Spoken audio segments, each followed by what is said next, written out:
Kagaya ng taong-taong nakaugalian, nakaabang ang mamamayang Pilipino sa Christmas Station ID ng network na ABS-CBN at GMA. Pero waiting game no more dahil malapit na ding mapanood ang ABS-CBN sa kanilang station ID for Christmas.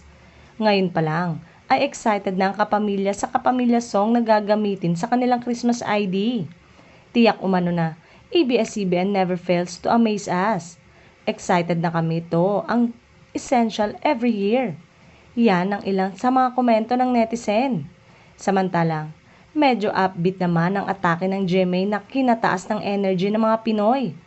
Ipinalabas na nga ang GMA Christmas ID 2024 na may temang ganito ang Pasko ng Pinoy, New Faces of Sparkle and Brightest Artist of the Industry. Ang meaningful umano ng kanta, napasayaw at napakanta ang mga bata. Thanks GMA, yan ang ilan sa mga komento sa YT channel ng GMA.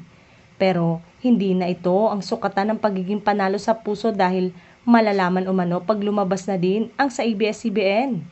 Komento naman ng netizen, mas gusto ko ang Christmas Station ID ngayon ng GMA Network. Simple lang, tsaka gusto ko ang Christmas song nito. Okay rin talagang pinag-isipan ang sa ABS-CBN kaya matagal. Ine-expect kong lalong gagandahan ng Kapamilya Network ang station ID nila this year. ABS-CBN yan. Ang nakasanayan ko mula noong mag-umpisa sila ng Christmas Station ID. Ang ganda kasi ng mga kanta at tagos sa puso.